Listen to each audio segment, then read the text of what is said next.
할렐루야. 오늘도 함께 하신 분들과 또한 방송으로 참여하고 있는 모든 분들에게 주님의 은혜와 또한 치료의 시간이 함께 하시기를 간절히 축원합니다. 이 믿음이라는 단어 얼마나 중요합니까? 그럼에도 우리가 그 믿음이라고 하는 말의 의미, 이것을 사실은요 잘못 이해하는 경향이 대단히 많이 있습니다. 왜 그런가 하면 사실 오랜 유대교에 있었던 이 구약을 지나서 신약에 이르게 되는데, 이 구약 시대에는 율법을 주게 되잖아요. 그래서 율법하면 우리가 율법을 믿어라? 그럼 말이 안 되잖아요. 율법은 지키고 행하고, 즉 따르고 준행한다. 뭔가 그 좀 행함을 강조하는 그러한 인식을 하게 됩니다. 그게 이제 율법을 통해서 우리가 감각적으로 느껴지는 그런 언어의 뜻이 되겠죠. 어떤 그 결과가 될 텐데, 근데 이제는 예수 그리스도로 말미암아 복음 시대가 주어지잖아요. 하나님께서는 우리에게 복음을 주셔서, 복음은 믿는 것 아닙니까? 믿는 거예요. 주님이 하신 일을, 또한 하나님이 해주신 것을 다 이루었다는 어떠한 주님의 말씀, 모든 복음 그 자체를 내가 믿는 것이거든요. 자, 그러니까 오랜 율법의 전통에 따라서 시작된 이 기독교가요, 복음의 시대에 접어들면서 여전히 사람들이 조금 분별하기 어렵고 그 의미를 정확하게 파악하지 못해서 믿음과 행함, 이것이 따로따로 이렇게 이해가 되는 그러한 혼란을 겪게 됩니다.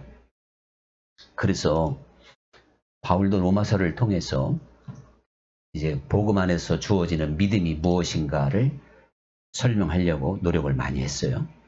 특히 갈라디아에서 이 믿음과 율법을 잘 설명해 주고 있는, 왜 그런가 하면 오랜 전통 율법 아래에 있었던 유대인들이 이 믿음이라고 하는 생소한 그 말에 율법에 깊이 뿌리 박혀 있었기 때문에 믿음이라는 그 의미를 사실은 체질적으로 잘 파악하기가 어려운 겁니다. 그것은요, 유대인들만 그런 게 아니고요, 오늘날도 마찬가지예요. 복음 시대에 살고 있는 우리들도요, 우리 몸은 율법에 익숙해져 있기 때문에 이 복음을 그냥 받아들이고 내가 신뢰하고 믿는 것에 익숙하지를 못해요. 그게 오히려 더 어려워요. 내가 행하고 내가 뭔가를 열심을 내고, 사람들은 그런 생각을 먼저 하게 된다 이겁니다. 자, 이러다 보니까 이 믿음과 행함이 별개인 것처럼 이제 이렇게 자신도 모르게 생각하는 경향이 많이 있습니다. 그러므로 우리가 무엇보다도 먼저 성경에서 말하고 있는 믿음으로 이롭다함을 얻고, 오늘 말씀처럼 믿음에서 믿음에 이른다. 나의 의는 오직 믿음으로 산다. 이렇게 말씀을 하신 것에 대한 의미를 잘 알기 위해서는 그 믿음의 의미가 무엇인가를 좀 더 깊이 있게 생각해 봐야 된다, 그런 이야기입니다. 그래서 우리가요, 이 믿음을 좀 헬라어 원어적으로 이렇게 한 번 더 분석을 해다 보면, 이거 내가 그동안에 믿음에 대해서 좀 오해를 하고 있었구나, 좀 잘못 생각하고 있었다, 그렇게 분명히 깨달아지는 부분도 있을 겁니다. 이 믿음이라는 말은요, 헬라어로 피스티스라고 해요. 피스티스. 그래서 항상 그 원어는 의미가 다양하게 있잖아요. 우리 말로는 그냥 믿음, 이거 하나지만 그 믿음에는 많은 뜻이 내포되어져 있다, 그런 얘기입니다. 무엇보다도 신뢰한다는 뜻이에요. 신뢰. 다음에 의지한다. 그리고 맡긴다는 뜻이 있어요. 자, 그러고 보면 우리가 믿음하면 좀 막연하지만요. 그 내용을 들여다보니까 신뢰? 믿음이라는 게 상호 신뢰하는 거구나. 그 다음에 의지한다 그랬잖아요. 의지. 우리가 나의 의지의 대상이라면 상당히 의미가 있는 거잖아요. 그리고 또 맡기는 게 믿음이다. 피스티스의 의미가 이렇게 일단 세 가지로 나오고 있어요. 우리가 서로 가깝고 친한 사이에 맡길 수 있죠. 뭐 하다못해 우산이라도 모르는 사람한테 맡기기는 어려워요. 그런데 믿음의 관계가 되는 분들에게는 금은 보화, 전 재산도 맡길 수가 있어요. 여담으로 전 재산을 맡길 수 있는 사람이 세 사람은 있을 것 같은데 자식은 빼고 자, 친구 중에 3명이 있을까 한번 이제 그런 생각도 해보는데요. 그거는 그만큼 신뢰 관계가 되고 서로 참 잘 알면 그 피스티스, 믿음의 관계가 되는 것입니다. 그래서 돌이켜 어린아이가 되라고 하는 것도요. 거기에서 진정한 믿음이 있으면 어린아이처럼 주님을 의지하고 신뢰하고 주님께 모든 걸 죄도 맡기고 인생도 맡기고 모든 걸 맡길 수가 있을 줄 믿습니다. 그게 어린아이 같은 믿음이에요. 그러니 이 믿음의 내용에 돌이켜 어린아이처럼 되라는 중대한 교훈을 믿음 안에서 우리가 발견해낼 수가 있다. 그런 이야기죠. 그리고요. 이 믿음은요. 또 확신이에요. 확신. 이거 뭐 다 비슷비슷한 내용이지만 우리가 어떠한 그 진리 자체가 변함없이 의심 없이 믿어지는 게 확신이잖아요. 여러분 우리가 하나님은 내 눈에 보이지 않고요. 이 성경 말씀이나 진리 자체가 정말 내 마음에 의심 없이 확신되어지는 것이 바로 믿음인 줄 믿습니다. 그래서 의심하는 자는 바람에 나는 겨와 같다 그랬어요. 그래서 우리는 이 믿음이라고 하는 건 정말 그 주님과 나와의 인격적인 교제니까요. 내가 가까운 사람을 확실히 있게 믿듯이 주님께 대한 확실한 믿음을, 확신 자체를 또한 말씀하고 있다. 그런 이야기입니다. 그리고 이 피스티스라는 말의 그 어원을 이렇게 또 살펴보면 참 중요한 말씀이 있는데요. 뭐가 있냐면 설득하다, 또 설득당한다는 의미가 있어요. 여러분 믿음은요 사실 성령께 내가 설득당하는 거예요. 이해가 되십니까? 네. 하나님은 사실 하나님의 숙제라면 숙제예요. 우리 인간을 하나님은 열심히 설득하고 있어요. 우리를 엄청나게 설득하시기 위하여 마침내 그 아들까지 주셨어요. 그래도 인간들이 참 설득당하기 힘들어. 그거 자체는. 근데 진짜 설득당하는 사람이 누구냐? 성령 받아야 설득당할 줄 믿습니다. 성령께서 모든 것을 가르치고 알게 하신다고 그랬잖아요. 또 믿을 수 있게 해주시는 거예요. 그래서 믿음은 하나님의 선물이 되는 겁니다. 그래서 믿음이 내가 만들 수 없는 거라니까요. 하나님이 나를 설득하고 설득해서 준 게 바로 그게 믿음인 거예요. 피스티스, 설득하다, 또 설득당하다. 자, 우리가요. 저는 이 대목에서 꼭 비행기 얘기를 항상 하게 되는데 아니 쇳덩어리 어마어마한 정말 아파트처럼 큰 저 쇳덩어리가 공중에 뜬다. 이거 설득당하기 전에 믿기 어려워요. 그런데 자연 어떠한 아니면 과학자가 과학의 이론으로 쫙 설명을 하면 그거 뜰 수 있겠구나. 그게 이제 믿어지죠? 그게 바로 이제 설득당하면 믿어지는 겁니다. 여러분, 우리는요, 성령은 우리에게 끊임없이 말씀하시며 감동하시며 우리를 설득하십니다. 그래서 믿어라. 믿을 수 있도록 해주시는 줄 믿습니다. 그리고 내가 성령께 설득당하지 않으면 믿음 자체가 없는 거예요. 그래서 성령 충만 받으라는 것이고 성령 안에 거하라. 그래서 아무리 믿음 충만한 사람도 성령께서 나를 날마다 설득하지 않는 한은 믿을 수 없는 거예요. 금세 거기에 마귀가 이제 의심의 마귀를 하죠. 의심의 마귀가. 영적 세계는요, 성령께서 우리를 이끌든지 마귀에게 끌려가든 둘째 하나란 말이에요. 중간지대가 없어요. 우리는 늘 성령의 사람으로 하나님의 설득에 감각이 있고 깨어있는 그런 믿음의 길을 잘 걸어야 될 줄 믿습니다. 그래서 이렇게 설득당해서 참 믿음을 갖게 되면요, 내면의 세계에 그 확신이 오잖아요. 그러면 이 피스티스라고 하는 건 또 외면으로 그 결과가 충성, 성실, 순종으로 나타난다는 것이죠. 그러니까 믿음은 곧 행함으로 즉시 이어지게 될 줄 믿습니다. 사람이 마음으로 깨달았고 마음이 달라졌는데 행동이 안 달라질 수 있어요? 내 행동이 안 달라졌다고 하는 건 마음의 깨달음이 없다는 거예요. 성령께 설득당하지 않았다는 거예요. 믿음이 없다는 거예요. 믿음이 있으면 자연스럽게 행동이 따라가게 된다라고 하는 게 피스티스의 의미가 되는 겁니다. 자, 이렇게 생각을 해볼 때 우리는 히브리서 11장의 말씀을 이제 깨닫게 돼요. 히브리서 11장 믿음장이잖아요.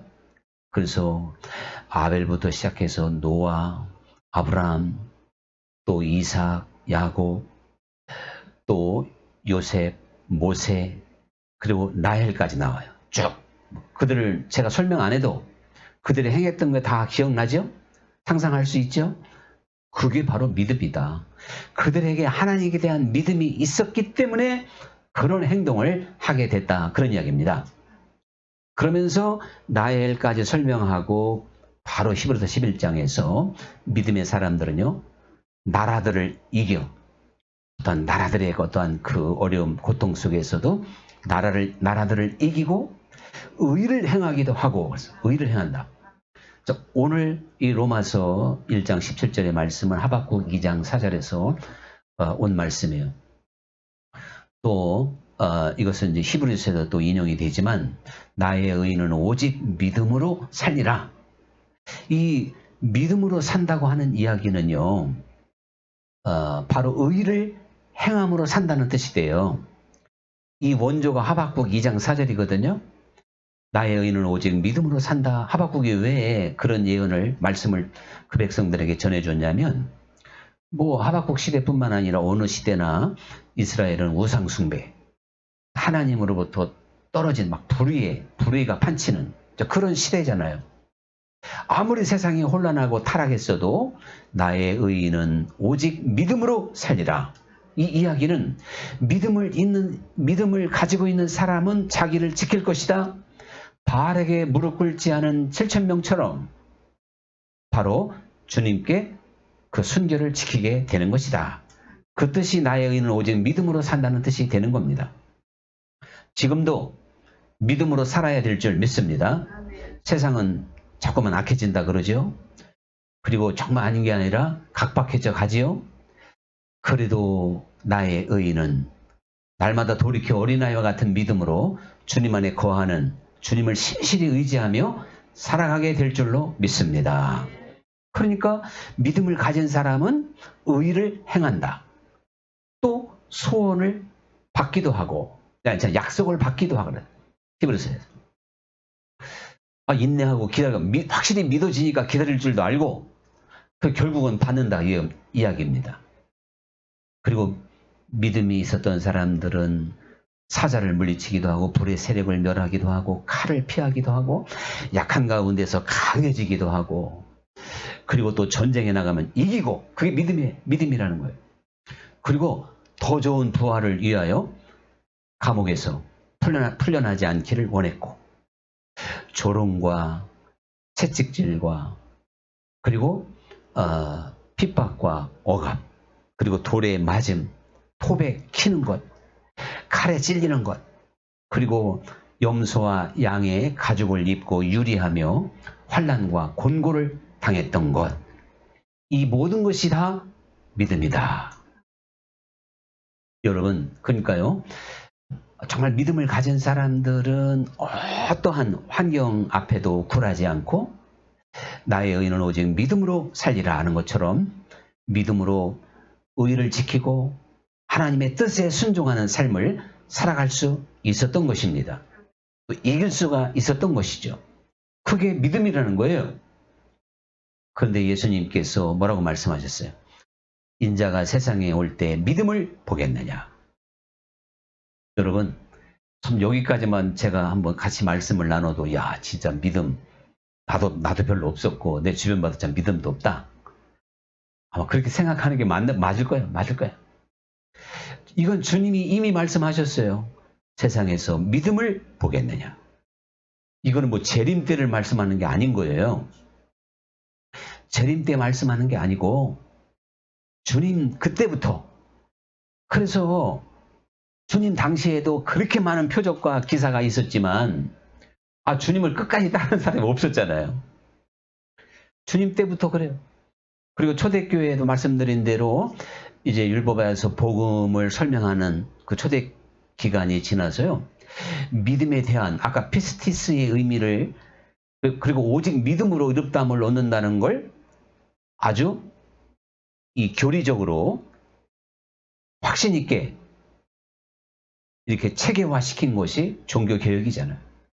1517년이에요. 그러니까 약 1500년 이상을 사실은 믿음으로 의롭다함을 얻는다는 걸 잘 알지 못하고 지금처럼 천주교 전통으로 지내왔던 게 이게 기독교란 말이에요. 천주교는 믿음만 있어서는 안 되고 본인의 공로가 있어야 된다 그러거든요. 그러나 여러분 그러면 그때는 뭐 아무도 하나님 나라 못 갔냐? 아닌 거예요. 언제나 바알에게 무릎 꿇지 않은 7,000명은 있었습니다. 우리가 초대교회부터 시작해서 교보시대, 중세시대, 종교개혁시대를 기독교 역사를 쫙 살펴보면요. 하나님은 항상 곳곳에 하나님의 사람들을 이렇게 남겨두었다. 즉 남은 자들이 항상 있었다는 것이 역사적인 기록입니다.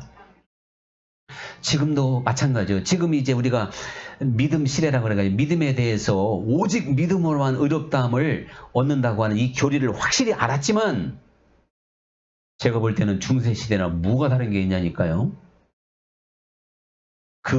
제가 지금 아까 피스티스라고 하는 그 원어의 의미대로 성령 안에서 주님을 의지하고 믿고 확신하는 이러한 믿음이 없는 이유가 뭘까? 그것은 무엇보다도 우리의 믿음은 그러니까 원어적인 의미를 보니까 지식에 따르는 게 아니라는 얘기죠. 알고만 있으면 안 되는 거예요. 지식적으로 아는 건요. 귀신이 더 잘 알아요. 그래서 야고보도 너희가 예수님이 하나님의 아들이고 하나님이 살아계신 걸 아냐? 옳다. 귀신도 알고 떤다 그랬어요. 귀신도 알고. 여러분 우리 한국에도요. 종교다원주의자들이라든가 그럴듯한 이 철학자들이요. 성경 많이 읽었더라고요. 성경 잘 인용해. 근데 그 사람들이 하는 이야기는 성경의 진리는 없잖아요. 성경의 지식만 있지, 지식만. 자기 나름대로 판단하고 자기 나름대로 지식을 논하지만 그게 어떻게 정말 하나님을 아는 산 지식이라고 말할 수가 있겠습니까?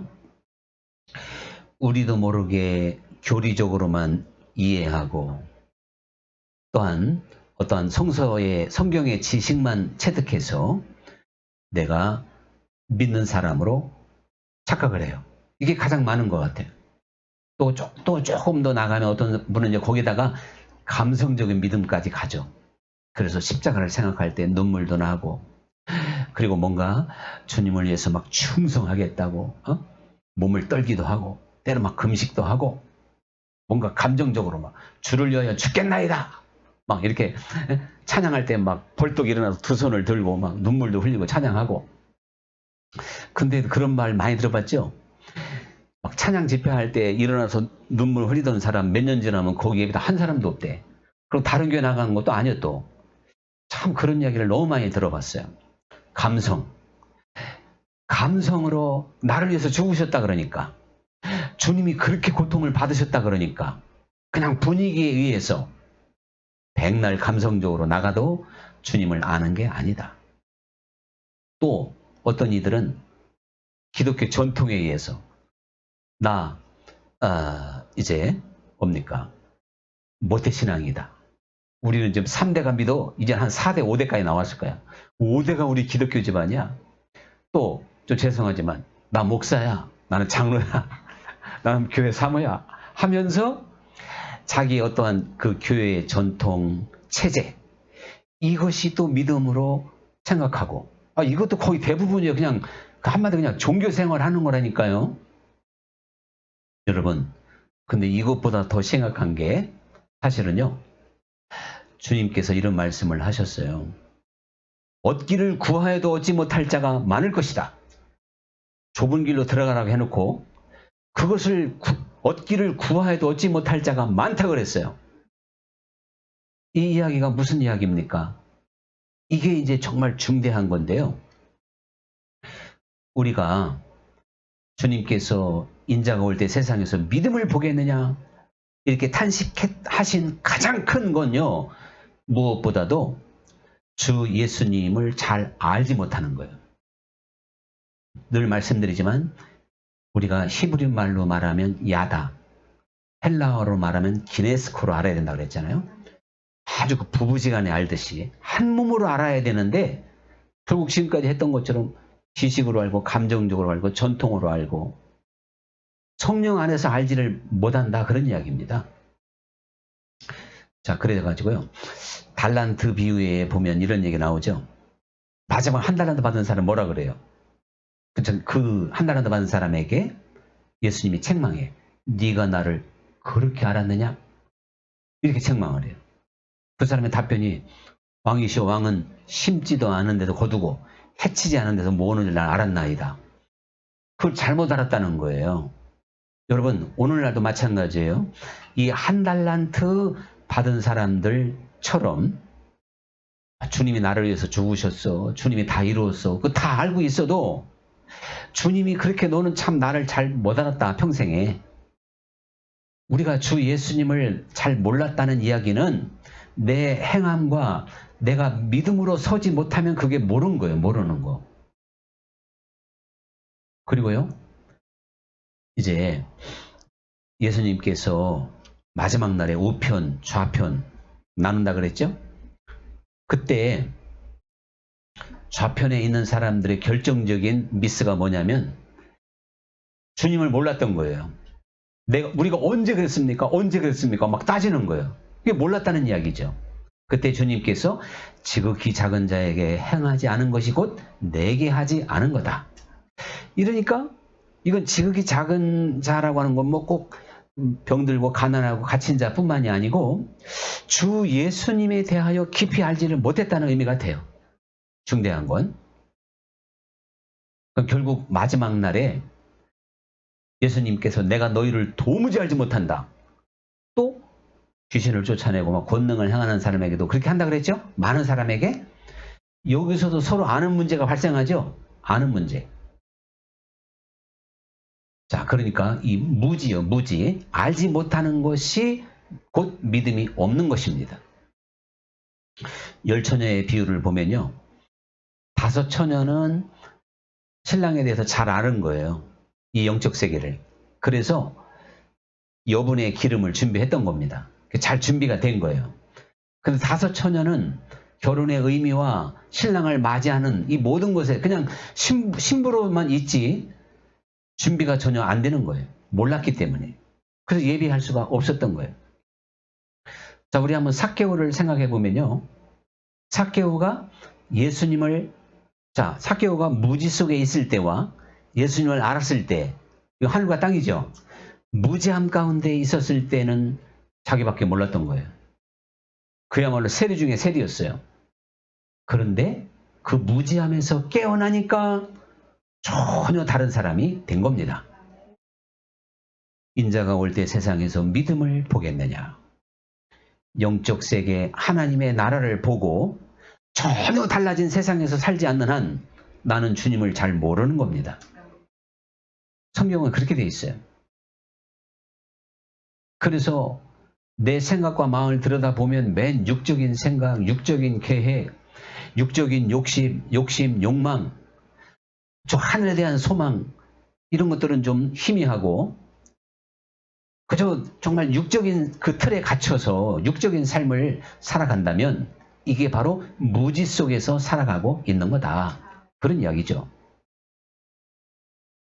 결국 무지함은요, 예수님을 십자가에다가도 못을 박아버립니다. 무지는 그렇게 돼요. 자기를 구원하러 오신 메시아를 십자가에 못 박는다니까요. 그러면 오늘날도 그렇지 않을까요? 우리도 모르게 무지함 속에서 주님을 다시 십자가에 못 박고 있다는 걸 아셔야 돼요. 우리가 하나님 말씀에 순종하고 그리고 정말 믿음 안에 거하지 않으면 내 행한 모든 것들이 다시 주님을 아프게 하는 거거든요. 주님을 다시 십자가에 못 박는 고통을 주는 거예요. 그게 우리 육신적으로도 자식이 부모에게 마치 정말 못질하듯이 우리가 요즘에 뭐 SNS 시대를 통해서 유튜브나 이거 보면 막 자식들에게 엄청나게 당하는 부모 이야기 몇 번 들어보셨죠? 그래서 요즘에 뭐가 진리 아닌 진리가 있더구만. 죽기 전까지는 절대 뭘 주지 마라? 재산을 주지 마라. 오죽했으면 그런 말이 나오자고. 마지막까지 쥐고 있어라. 뭐 그런 것이 이제 이 시대의 어떠한 하나의 사람들의 그 담론? 그런 담론처럼 돼버렸어요. 여러분, 이렇게 볼 때 이 모든 무지함에서 깨어나게 하시는 분이 성령님인 줄 믿습니다. 그러니까요, 뭐 구약도 그렇고 성령 하나님의 신의 이끌림을 받았던 다윗, 모든 선지자들은요, 바로 성령에 의하여 하나님을 알게 된 겁니다. 그래서 무지한 삶을 살지 않았던 것이죠. 그래서 또 말씀드리지만, 그래서 이 믿음은 하나님이 우리에게 주시는 선물이 되는 거예요. 그래서 예수님이 너희가 이 믿음을 갖게 되면 살을 옮긴다, 뽕나무를 뽑아 던진다 늘 말씀드리고 있잖아요. 그만큼 믿음은 우리를 변화시키고 우리에게 힘을 준다 그런 이야기입니다. 그러면서 하나님의 나라는 오직 말에 있지 아니하고 능력에 있다. 이렇게까지 말씀을 하게 됩니다. 여러분, 우리는요, 그래서 믿음으로 주님과 늘 하나 될 줄 믿습니다. 주님께서 나는 줄기고 너희는 가지다. 내 안에 늘 거하라는 거예요. 자동으로 거할 수 없다는 거죠. 믿음으로만 거할 수 있는 거예요. 내가 믿을 때 세상을 따라가지 않고 믿을 때 주님을 온전히 의지함으로 주님께 잘 붙어있는 사람이 된다. 그런 이야기죠. 그러므로 여러분, 이 믿음을 가진 사람들마다 날마다 자기를 부인하기를 힘쓸 줄 믿습니다. 참 저도 뭐 이 나이 때까지 나름대로 열심히 참 피 흘리기가 싸운 사람 중에서 하나인 것 같아요. 저 자신과 피 흘리기까지. 그런데도 자기 안에 꽁꽁 숨어져 있는 어떠한 인간의 연약함, 기질, 이런 것들이 괴롭힐 때가 많죠. 그러면 또 회개하고 또 나를 못 받고 넘어지면 또 일어나고. 여러분, 이것이 바로 믿음의 선한 싸움인 줄 믿습니다. 결국 그래서 나를 부인할 수 있는 사람이 돼야 될 줄 믿습니다. 믿음만이 그렇게 할 수 있어요.